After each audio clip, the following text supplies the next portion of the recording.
Ukraine के हमले में रशिया का बिजली स्टेशन तबाह। यूक्रेन के हमले के बाद चारों तरफ छाया अंधेरा। रूसी रक्षा मंत्रालय का दावा, रात में 48 यूक्रेनी ड्रोन मार गिराए गए।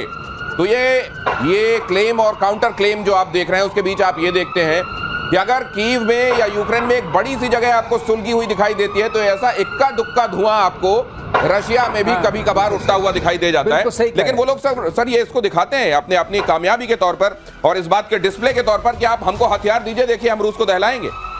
ये वो देते हैं सिर्फ, आई थिंक इसे कहते हैं ना कि हमने भी कुछ किया, ये उस कैटेगरी में आता है। लेकिन इससे मिलिट्री जो उनका स्ट्रक्चर है या उनका जो रशियन जो मारक क्षमता है, उसमें कोई कमी नहीं आएगी। तो यूक्रेन को ये बात समझनी पड़ेगी, क्योंकि उनकी दो शर्तें थी कि आप नाटो में शामिल नहीं होंगे, नंबर 1, और जो रशियन ऑक्यूपाइड एरिया है, अब थोड़ी बढ़ गई है, उस रशियन ऑक्यूपाइड एरिया में आप रशियंस का प्रभुत्व रहने देंगे। वो तो उन्होंने कब्जा कर ही लिया है, वो चारों ओब्लास्ट कब्जे में आ गया है। अब पुतिन उस अपने क्या जो आपने मेंशन किया, बहुत अच्छे से बताया कि स्टार्ट ट्रीटी क्या है, उसके तहत क्या हुआ है। तो जो मॉरल स्टैंडिंग होती है किसी भी देश की, इसमें यूएस की जब ट्रम्प बात करते होंगे तो पुतिन उनसे पूछते होंगे, आप बताइए वो कैसे हुआ, आप कह रहे थे हुआ कैसे वो, इसका जवाब क्या ट्रम्प के पास है। इसलिए वहां बात हो रही है और यहाँ मारपीट चल रही है, बातचीत हो रही है, मारपीट भी चल रही है। और सिर्फ यहाँ के मामले में नहीं है, आप जरा उधर इजराइल ईरान वाले मामले में भी देख लीजिए, इजराइल हमास वाले मामले में भी देख लीजिए। ऐसा अगर आप कहें कि पूरी तरीके से मामला शांत क्योंकि ट्रंप बीच में आ गए, दखलंदाज हो गए, तो ऐसा नहीं है। और इससे ट्रंप की अथॉरिटी भाई सवालों के घेरे में। अगली खबर, तेहरान पर इजरायली हमले का नया वीडियो, इजराइल की मिसाइल से उड़ी बिल्डिंग। देखिए जरा कितने खतरनाक हमले किए गए थे, ये देखिए जरा, इसको फुल फ्रेम दिखाइए कैसे परखचे उड़ रहे हैं उस जगह के जहां पर यह हमला किया गया। यहां पर जैसे ही इजराइल की मिसाइल आकर टकराती है, अब ये पता नहीं ये एरियल अटैक मतलब फाइटर जेट से किया गया हमला था या मिसाइल था, क्या था सर, आप बता पाएंगे देख के? देखिए जो जिस तरह का ये हमला दिख रहा है,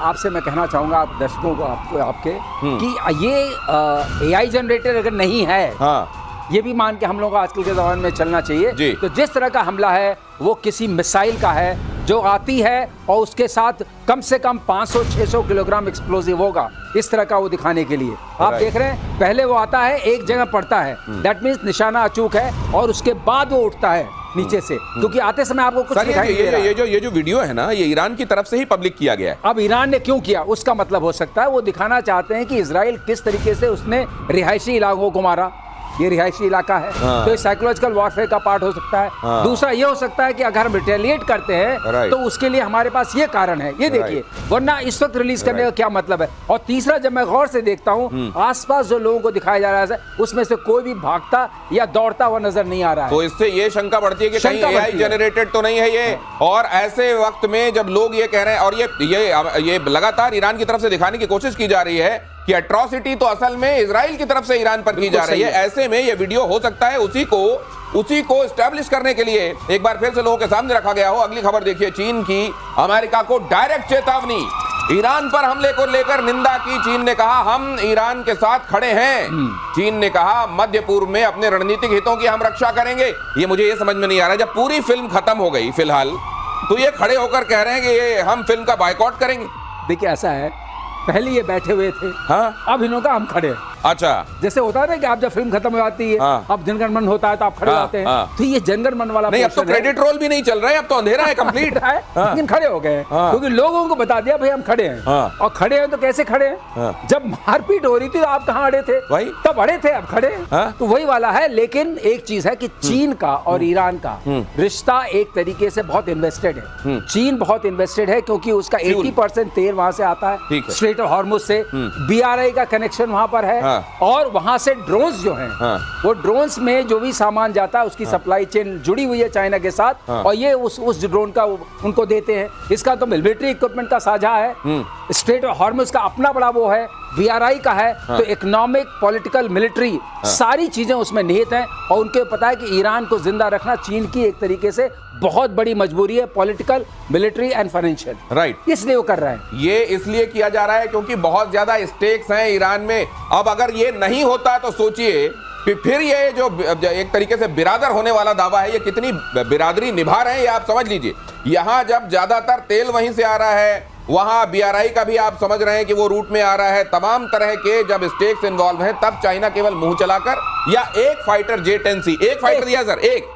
अच्छा, और एक को लेके आगे आगे वो खबर दिखाता हूं सर, अभी रुकिए जरा थोड़ी देर। ये खबर देख लीजिए, ईरान को मिला चीनी फाइटर प्लेन J-10C PL-15, लंबी दूरी की हवा से हवा में मार करने वाली मिसाइलों से लैस इजराइल के F-35 stealth fighter jet J-10C को चीनी कंपनी चेंगडू एयरक्राफ्ट कॉरपोरेशन ने बनाया है।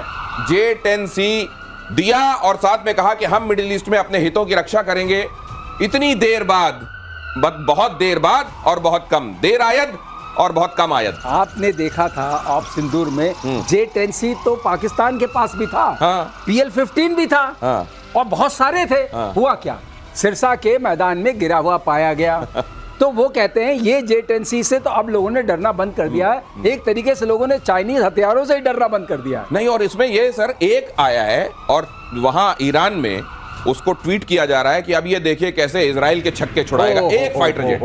हो यही बात है, इसी कहते हैं। हाँ। अब ठीक है, अकेला चना भी भाड़ फोड़ता है, अगर ख्याली भाड़ फोड़ना हो। बट मैं सच बताऊं, ऑन सीरियस नोट, एक J-10C के वहां 10C के होने से किसी भी तरह से वायुसेना की क्षमता में या अक्षमता में, क्षमता तो है नहीं, अक्षमता में कोई परिवर्तन नहीं होने वाला है। ये मान के चलिए दिनेश, ये सिर्फ दिखावटी है। और आपने देखा था, अब हम खड़े हो गए तो खड़े होकर हमने एक J-10C दे दिया, इसका कोई फायदा हुआ? वो आदमी पिट गया, मर गया। तो जब पिट गया, हमारे आईसीयू में जो लेटा हुआ है, उसके पास अब एक गिलास दूध लेके चाइना पहुंचा है, लो पियो और स्वस्थ हो जाओ। देखिए अगली खबर देखिए, इजराइल और ईरान में भी छिड़ सकता है एक बार फिर से युद्ध। ईरान के बुशहर में संदिग्ध गतिविधियां चल रही हैं। बुशहर में ईरान का परमाणु संयंत्र है, ईरान का एयर डिफेंस सिस्टम यहां एक्टिव, एयर डिफेंस सिस्टम है भी। इस बहरहाल इस खबर से पता चला कि उनका एडीएस है, और कह रहे हैं कि बुशहर में कुछ संदिग्ध एक्टिविटीज चल रही थी तो एडीएस अचानक उनका एक्टिव हुआ। दिनेश, एक बात लोगों को समझनी चाहिए, मैं उसको बताना चाहता हूं कि आखिर उन्होंने बुशहर छोड़ क्यों दिया। हाँ।